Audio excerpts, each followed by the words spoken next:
the Faith Like This podcast. My name is Minuet Silver. And I'm Freddie RAMSEY Jr. Where we talk all things God. And all things entertainment industry. All right, so I got a question for you. We know we start all of our episodes with a question. Okay, do you be outside? Do I be outside? That's your Baltimore question. Yeah, do you be outside? I be outside? Do you be outside? Man, not now. No, not where I am now in my career. But when I first got here, yes. And what did that look like to you, being outside? Or let's define that a little bit. Trying to just be at all the events. Right. You know, when I first got here for grad school, I was so impatient too, and like all my professors and stuff were like, "Don't go try to audition. Don't try to be at everything. Just focus on your craft. Like, just be here and train." And I was like, okay, heard that, but I moved all the way to LA. I'm definitely about to go be outside.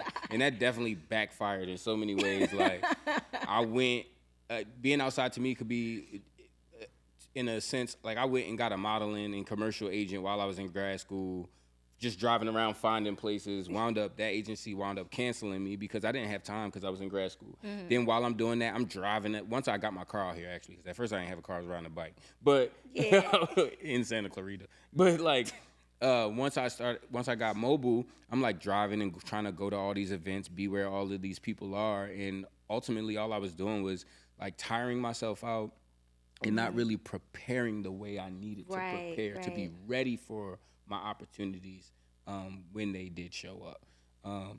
But yeah, I mean, was it fun being outside? Yeah. We had some fun. I mean, we could tell a little story how we was outside. Yeah. You gonna talk about sneaking through we snuck through like the back way.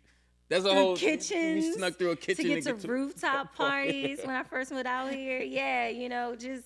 So just you was outside. I was definitely outside. But do you still be outside? I don't. I think now I'm more selective in where I choose to be. And also I think now it just takes like time and more effort to actually go. I think something about COVID, like life post-COVID, like it definitely affected my social meter. So I feel like when people are like, can you come? Like, you know, I got my mentor, Dell. He'd be like, yeah, we going here tonight. We going, you know, be ready. You ready? 30 minutes. And I'm like, I can't make it because I need more time to prepare. But there are other times where you're like, okay, you're right. I'm going to get ready and go because if you're inviting me, there may be somebody you want me to meet or it's a place that I need to be at. So I think there's that where you have to find that sweet balance of picking and choosing when to go and where to go. And what to go to, right? Like the quality of the event. And that's no shade to anybody. And quality doesn't mean the location or it's got to be in this Hollywood, Beverly Hills or, you know, Hollywood Hills. Nah, quality is like, yo, who am I going to support? What are we doing? What are we building? But I think for our younger listeners, definitely have fun. Right? Like, don't be super serious. Like, you got to live your life and you got to have fun. I think we've grown so much from being outside and the things we've encountered out there. People offering you. I was offered, listen, okay. What were you offered, I was Freddie? offered a movie role back when I was in Pittsburgh. I met this person. I went to a comedy show, pretty big comedian. I ain't gonna say no names because then it'll be too connected. Okay. But some people in the industry like offered me a movie role a long time ago just for me being outside, being vibrant. And then the stuff that they was asking me to do was wild. But it also taught me like, yo, you don't need to be everywhere with everybody. Right. You know what I mean? Like everything that's out there that glitters ain't for you. And it ain't gold. So I agree. And I have an opportunity where I was risk-taking. When I first moved out here, I was doing a lot of volunteer work for Miss Robbie Reed for Reed for Hope, working a lot with BET. And I would just say, hi, Miss Robbie, you know, just always in the mix. And I was at ABFF in 2019 in Miami, and I said, I knew I was going to produce a thesis, and I knew I wanted her to cast it. Wow. And I knew everyone was like, oh, how you gonna get her? I didn't really entertain that. And I remember I went up to Miss Robbie and I said, hi, Miss Robbie, how are you doing? And it was that me wanting to connect and me feeling like I had to connect with her at that moment. 2 days later, I saw her sitting by herself in the theater, and I went up to her and I said, hey, Miss Robbie, my name is Minuet Silver. And she looked me in my eye and she said, I know who you are. Because yeah. she knows, because you feel the need and desire to keep repeating who you are. But she remembered who I was. And I said, I am producing a student film called The Dope Years. It's a story of Latasha Harlins. And she said, I know that story because Ms. Robbie Reed is from LA. And she said, how many? She said, reenactments?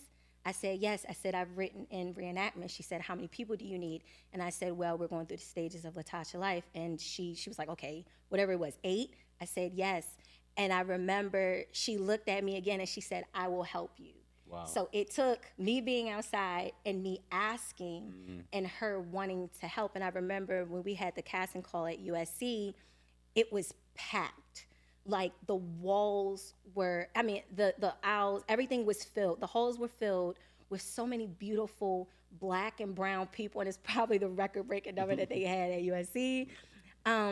And I remember this project actually was my connecting point to our next guest. Okay. And it's Miss Iyana Halley. And I'm really excited to bring her on because I know our meeting was divine timing, and it was a plant, and it's still being watered. And I'm really excited about what God is going to do with that connection. And I mean, you guys, this girl has so many credits. She is so talented, inspirational, God-fearing, compassionate. She has credits for days. She was in Beast with Idris Alba, All-American Homecoming, This Is Us, Abbott Elementary, and also Black Girl Missing, which is on Lifetime, which I had the pleasure of working on. Her journey and her walk in Hollywood is such a beautiful one. And I'm just excited that we have her here on the show. You guys, let's introduce Miss Iyana Halley.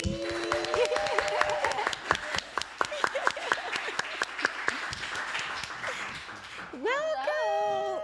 First off, that introduction almost made me cry. I'm like, oh my God.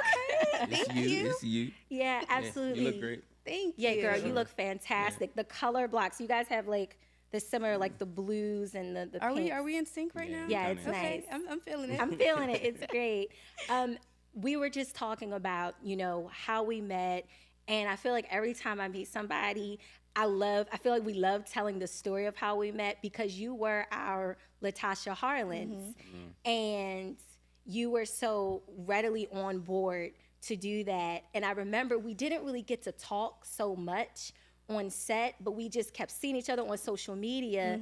And then Black Girl Missing with Lifetime brought us back together, which you're in. So I just think it's so cool how we talk about timing of things and how the journeys fleshed out. And I also wanted to hear how you guys met. Oh. Right? Yeah. Okay. You want to tell a story? Speaking of being outside, I was outside. Doing something What year? I would never This was do. year before last. Okay. Because it wasn't last year. It wasn't last year. It It was the year before last. Yeah. And oddly enough, y'all met, through a process.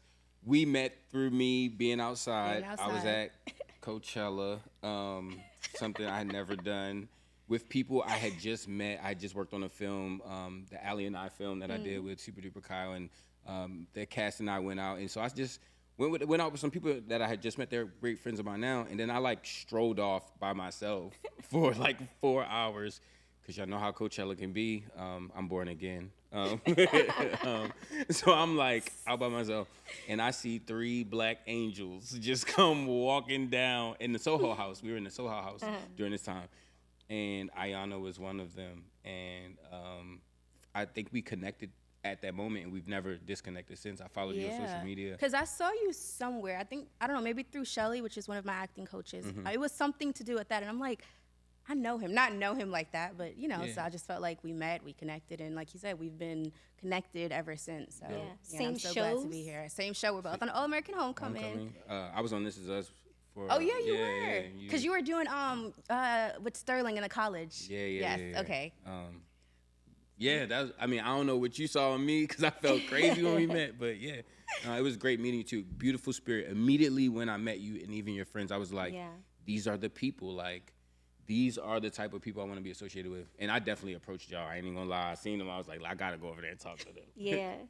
Being outside. Yeah. I being love outside. It brought us here, so that's Yes. all that matters. Yeah. Yeah. So what does being outside look to you? Or let's contextualize it. What does it feel like to be out in the mix? And do you still feel the necessity to like be everywhere all at once? Or do you feel like where you are in your career now, you're more selective in where you choose to go? I am absolutely way more selective these days. Even like 2 years ago, I think I was more so trying to like maybe keep up with the Joneses per se. I almost felt pressure to go outside in terms of like, I got a network, you never know who I'm gonna run into. Even like the pressure of feeling need to date certain people. I'm like, oh, they're gonna probably be at an event like this, I have to be here, and just being at the right place at the right time. But I feel like what's for you is gonna always be for you. So even if I sit at home, if something is meant to be, it's still gonna work out the way it should be, you know? So I don't feel as pressure these days. Yeah. A friend might hit me up, I'm like, okay, who's gonna be there? What's going on? Like, okay, I'll see, you know? Yeah. So, yeah. I don't want to be everywhere. Yeah, I love that.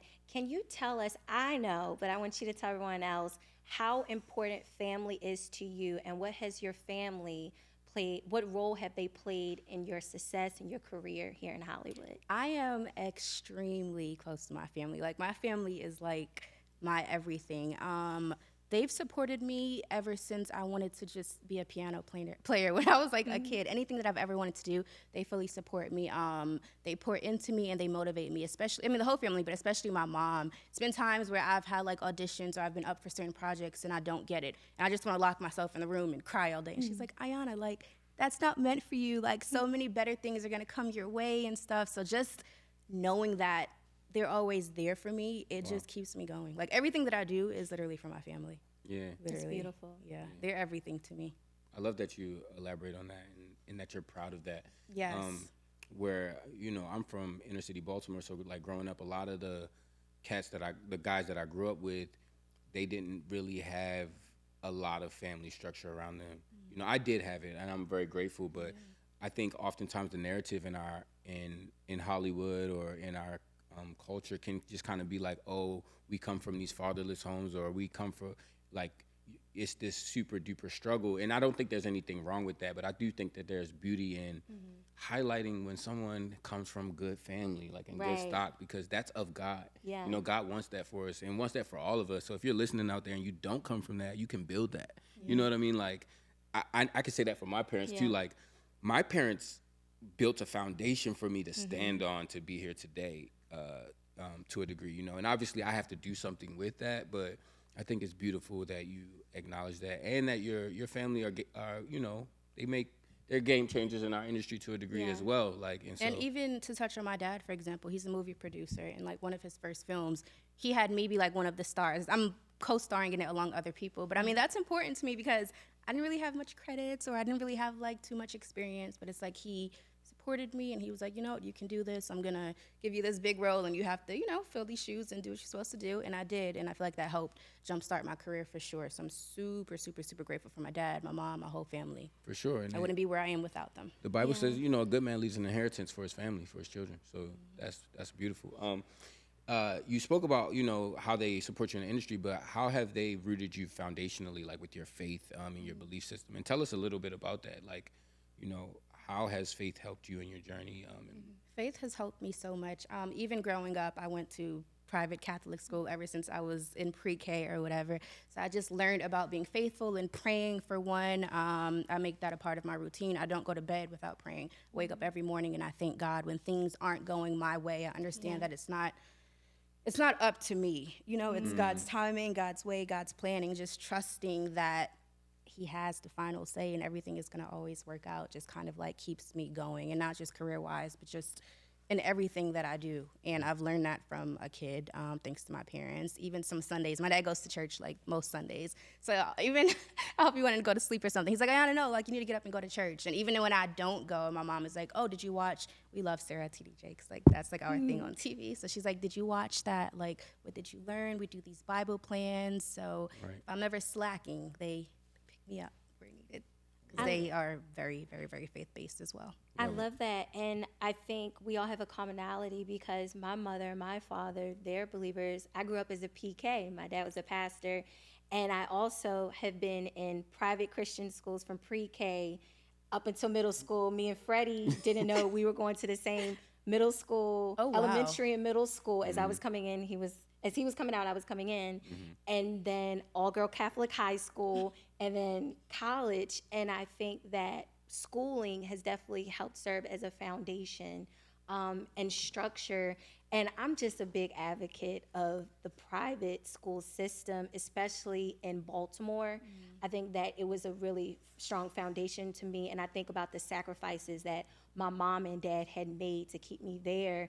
And the commonality I see all of us also have is that we come from very supportive families Yes. who are supporting us in the arts. So what advice can you give, or what can we share to people who may not come from supportive families who still want to come into the business? Like, where can they draw faith from? That's a great question. You can draw faith from just the people around you too, and that's why I feel like it's so important to surround yourself with people who are great for you, who inspire you, who pour into you. Because again, not everybody is going to have the family that they want or Right. envision in their head. But if you're around people who still motivate you and keep you going, you can build it. Yeah. Yeah. I think a story from the Bible that's really important to me is like the story of David and Jonathan. And they're not blood, but they're friends.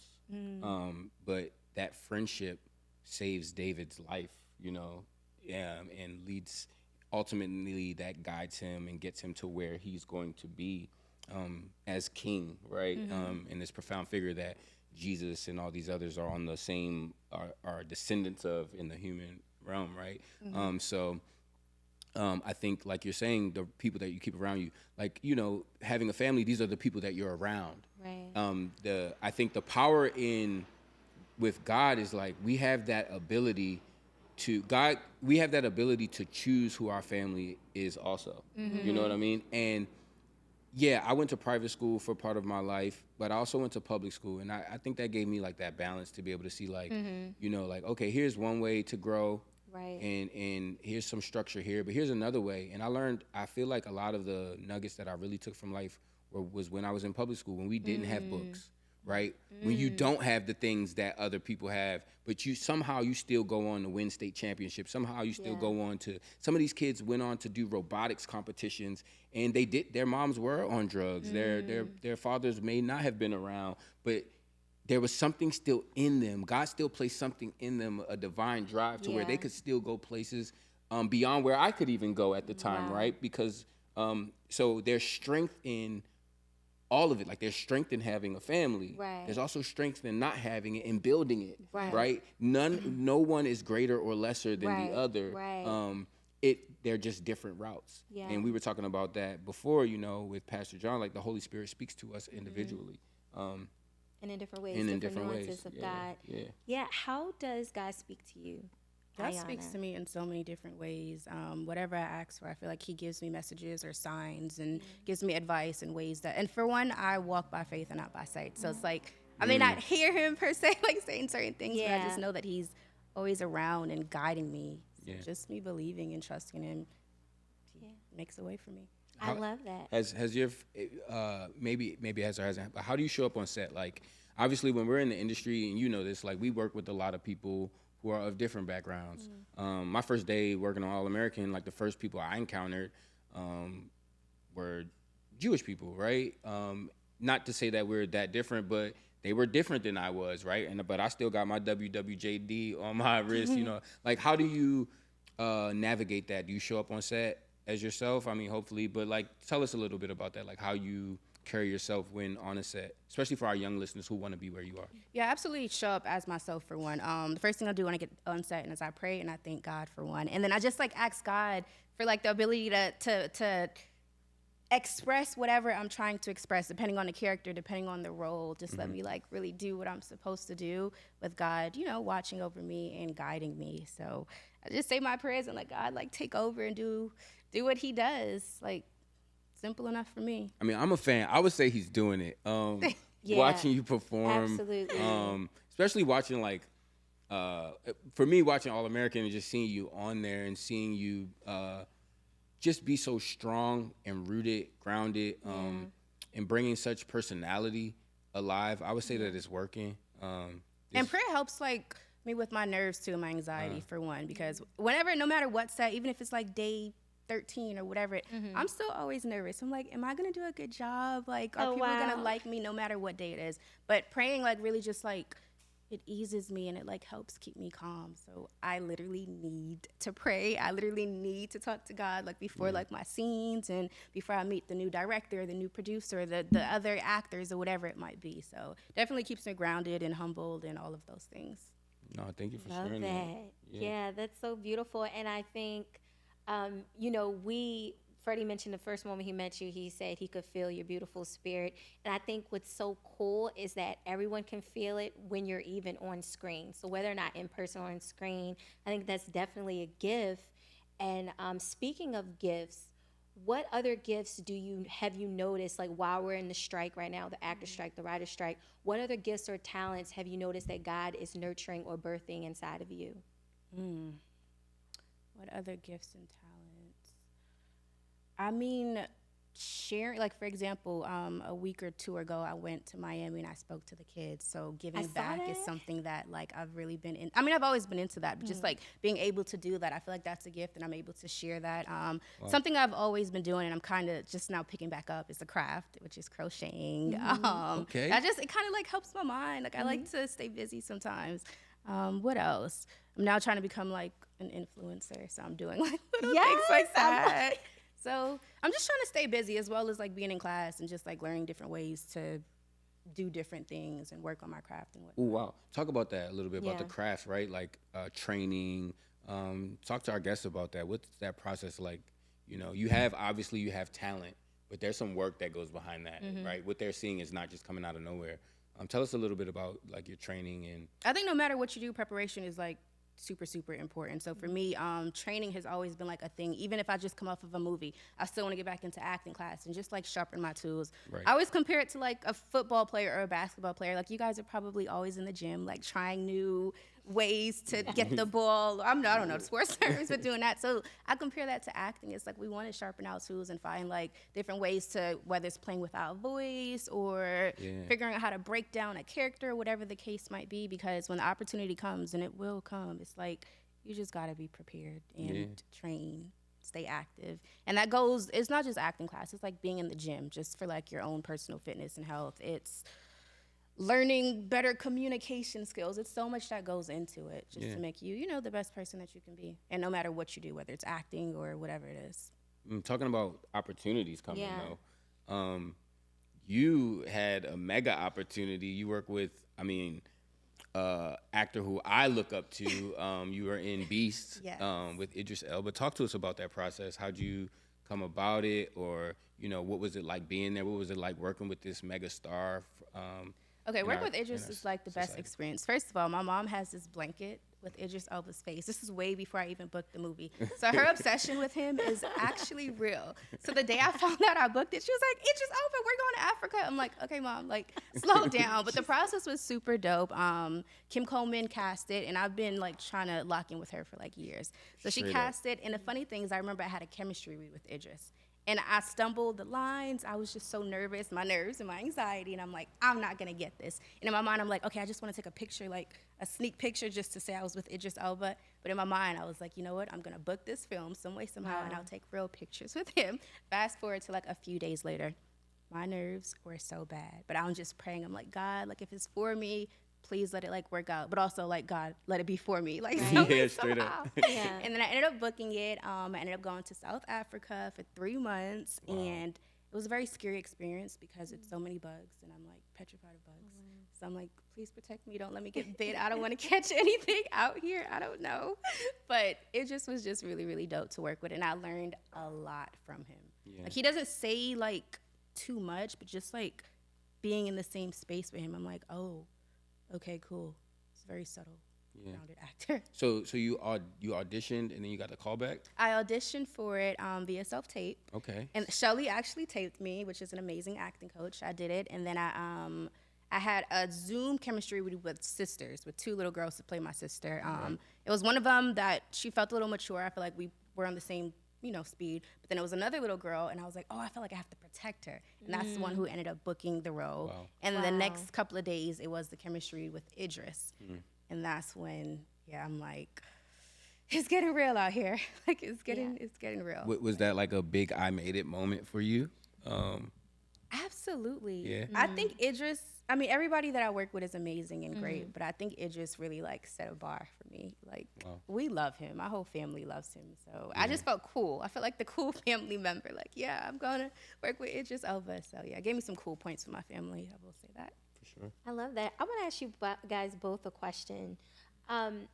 In the process of the wait, waiting to hear back, if you're going to get callbacks, if you're going to have chemistry read, it can be a long, strenuous process. So can you guys talk about what you do to withstand the wait?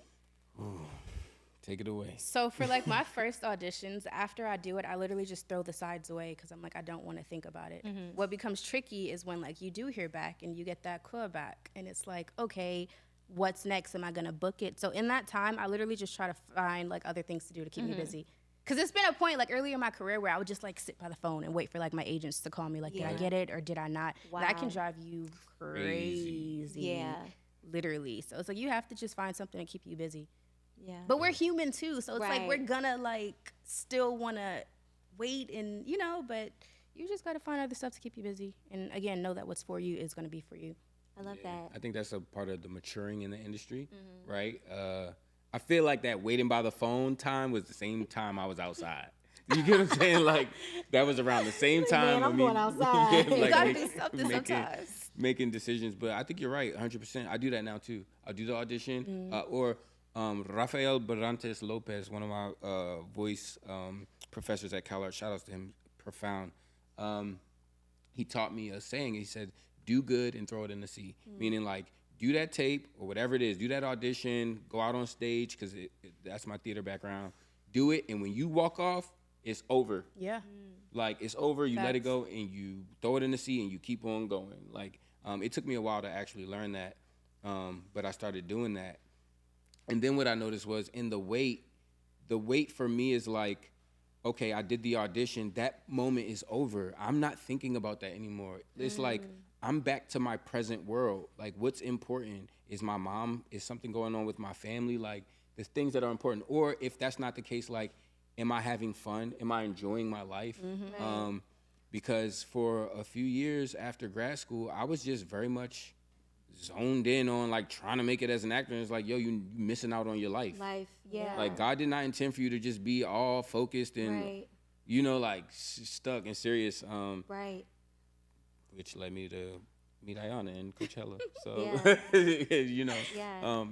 the process, I guess it's just the process. And even now too, like I guess with maturing and everything, when I first was like up for roles and it'll be down to like me and another girl and she would get it, I would literally beat myself up too. I'm like, why? Like maybe if my hair, like I'll just find everything wrong with me. And then again, it's like you realize what's for you is gonna be for you. And it's been times where like things have come like shortly after I didn't get a specific thing and it was so much better. I'm like, God, you knew what you was doing the whole time. Like all I had to do was just trust and believe. So yeah, being patient.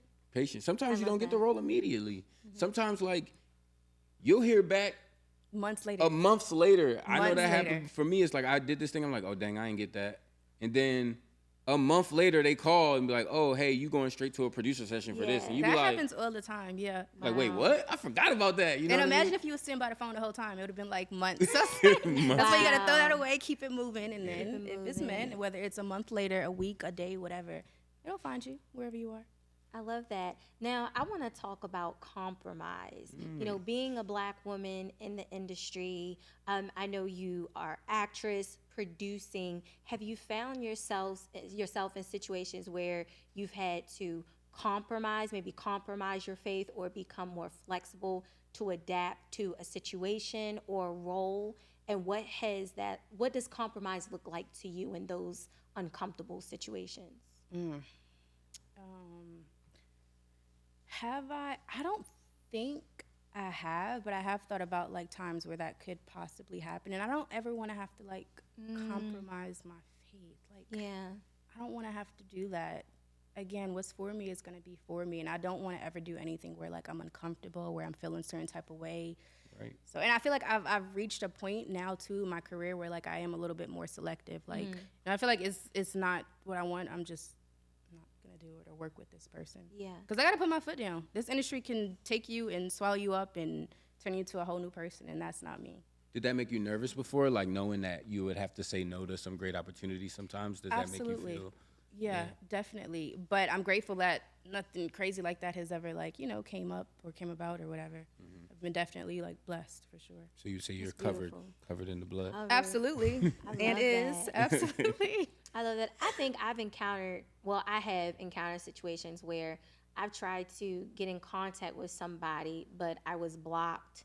And it turned into, oh, a coffee, to, oh, dinner, to, oh, you can come to the penthouse. And I've had to be just so blunt, like, it's either coffee or nothing. Yeah, You know? People will try you. They will try Like, you. See how far they can go, and that's when you got to shut it down.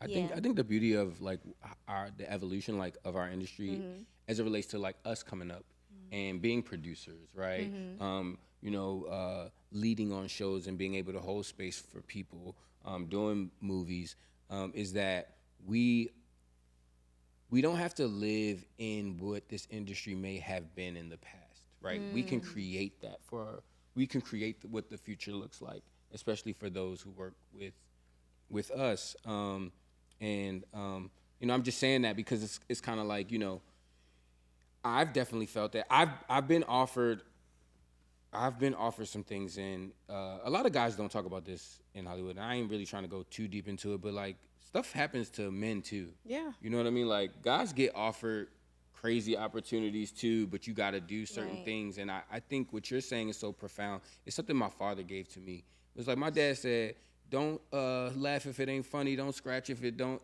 itch. You know what I mean? Don't take no wood nickels. You know, like my dad, a little old school. He actually about to be here in a little bit. Okay. But I think it's important for us to be rooted and say like, oh, I don't want to do anything that goes against. You know, I think other people laid down a foundation to where we can kind of stand on, you know, who they prayed for us to be. You know what I mean? Like. You know, maybe your grandparents had to make some sacrifices and compromises, but they did that so that you wouldn't have to do it, if that makes sense. No, it does. And I think maybe we're coming into that, like we're evolving into that new space where we are going to live on the shoulders of what our ancestors and those who came before us sacrificed. So what role, we talk about compromise, what role do you feel like actually compromises your faith? Like if there was to be a role that someone was to pitch to you, or your faith or your morals or your values, what would, do we feel comfortable saying that? Do we know is the question. I don't, Freddie first. No. I mean, it depends. This is a hard one. Okay, it depends. Like it's certain, I feel like you can do certain things and still like know that, how do I word it? It's like you can Like intention? Yeah, maybe it's just like intention. I don't know. It's hard. I think being actors, one of the things that we take on is like we portray human life to a degree, right? Like we portray these characters. I don't think anyone's off limits to God. So I don't know if there's a role that's necessarily off limits to me, because God works through all of us regardless of how we live our lives and what we do. And who am I to say that, oh, I'm too good or I'm too this to portray a life that God created, right? However, I think it's not so much about the role for me. And that's just me being honest. It's more about the intention behind the creation of the project. You know? That's what I was trying to say. Yeah. You just That's expressed good. Yeah, like working with you know, I don't want to limit myself, but I don't want to work with somebody who's creating something for the harm of people. I don't want to work with people who don't treat people with respect. Right. You know, like I feel like that's when when the problems come into play, like somebody down talking somebody on set, or you you have a toxic environment around you. I don't want to be a part of those projects. My creativity can't flow. And that's one of the beautiful, I mean, tell me if I'm wrong, right? But I feel like working on Homecoming, that was probably one of the most comfortable sets that I had been on as it relates to larger projects. Tell me. I mean, I don't know. I don't want to put you in a weird spot. No, working on Homecoming honestly was like one of the best experiences for me because everybody is like close to my age. So I felt like I was in college again, and like these were my friends or so. And the other projects that I work on, they're all amazing. But it's usually with people like maybe older or way younger or something, so we can talk and we can bond. But it's like on a different level than when I'm with like my peers. So working on All American is like absolutely one of my favorite shows, and I still like speak to mostly like everybody on the show that I've had scenes with at least. So it's I love great. that. And when you say young, you mean the cast and the crew, or mostly the cast? Mostly the cast. But, you know, I made friends with the crew, too. Like, shout out to Cam, who's one of the writers on All American. Like, whatever I do, he's, like, at the house, supporting and everything. So, yeah. I try to make it my business to, like, network as well when I'm at work, even though I'm very shy for the most part. But I try to, like, say hello and see who, you know, I connect with naturally and organically. I never want to force connections. I love that. Well, full circle moment, because we don't force being outside no more. Right. Look at all. Right. You know what I we mean? sure We just don't. let it You happen. can't, like, let it happen. Just let it Organically. be. Yeah. Yeah. I think, you know, there's a lot of people who are going to be listening here, and obviously they can see you in so many different spaces. I'm grateful that you brought Iyana on. And, I'm so glad to be here. Like, this is dope. So when she said yes, I said, oh, we won. we did, and you're, you know, not to put pressure on you, whether you know it or not. Like, you're a major influence. You've inspired me. I've seen your like I've known you, or I've seen you when I met you, and I've seen your growth and progression. That inspires me. That makes me want to do the next self tape. That makes me want to, you know what I mean? Like, it makes me want to see you win. And there are young people who are watching this, especially young women. They're watching this, and they want to be where you are. Or maybe it's not exactly where you are, but they want to be successful like you are. What's something that you would leave them with? The power of prayer is everything. Preparation is key, and remaining consistent. I feel like that combo like helps you get to wherever you want to be. Again, not just acting related, but wherever. Like, yeah. The power of prayer. Wherever Power life of takes prayer. you. Yeah, I've seen it work in so many different ways, and you just have to be patient. Like, God's timing, not our timing. Yeah. And once people realize that, yeah. I love that. I love it. That's beautiful. We did it again. We did it again. Episode 4. Thank you so much, Yeah. man. Actually, before we go, let's tell the people where they can find you, your social media, anything you got coming up that you want to talk about, or wherever your movies are, or what platform. Let them know. What's up, everybody? You guys can follow me on social media at the Iyana Halley, IYANAHALEY. You guys can catch some of the projects that I'm in. All American, Beast, that's my favorite movie. You guys have to watch it. Licorice Pizza. So many dope things. And yeah, more to come soon. Stay tuned. So much more to come. Yes. I must say, I am incredibly excited of what God is going to do in your life and in your career. Yeah. And I think it's beautiful to watch. You know, I've known you now for about 4. Yeah, because when was 5 Natasha? Like years? 2000 and I don't even know. That was 2018 or 2019. So just seeing your progression, it's just been such a beautiful thing to see. So Thank you. Just wanted to let you know that. And thank you for always rooting for me and supporting me. And I mean, even just like with her mentioning me so I can, you know, be considered for Black Girl Missing, and it worked out. Like, that meant everything. It worked out perfect. It worked out perfectly, Yeah. but that meant everything for me. And like to reconnect with you, all of that, I'm just grateful. And what you guys are doing is everything. Wow. Thank you, girl. Thank you. Everyone, Iyana Halley.